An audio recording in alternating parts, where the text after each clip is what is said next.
It is the 1117th year of benevolent Fey King Oberon's rule when a catastrophe that threatens the whole of alchemical magic is brought forth into his noble court.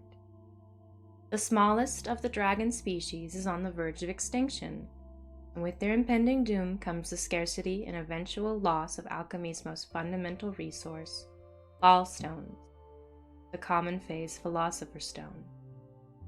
Created from pure, crystallized, magical essence within the bodies of pixie dragons, gallstones allow the Fey folk to perform extraordinary feats of magic. Though all comes at a price, the stones lose potency with frequent use, and eventually a new one must be harvested.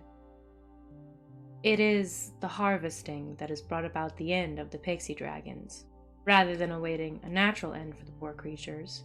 It was hastened in the pursuit of more stones, and there are now few solutions the benevolent king can give when faced with the grave news. Pixie dragons cannot be bred in captivity, one alchemist cried. Another declared they should return to the old ways of true philosopher's stones being the only alchemical source. And lastly, one reminds that they would face an uprising should they take magic from the common Fae. The noble court is set alight with whispers and murmurs as the beloved Oberon sat in silent contemplation. He alone would decide the fate of pixie dragons, and with them the fate of alchemy and magic. Or so the court thought. A lone alchemist, the very one who had brought light to the doom of alchemy, stepped forward once more with the solution trailing behind him, causing the murmurs and whispers to quiet. At his side stood a chimera, one of humanoid build, yet not. Their ears were a bit too long, hair a strange shade, and the draconic features stuck out in all of the wrong ways.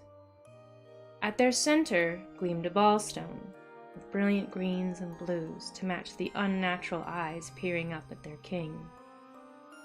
Wild chimeras cannot be released into the world unsupervised, so Oberon had declared nearly 500 or so years ago. But this one, he could see intelligence from that unnatural gaze. This chimera could be controlled. The alchemist, knowing he had the good king's attention, introduced the creature as thus. Aina,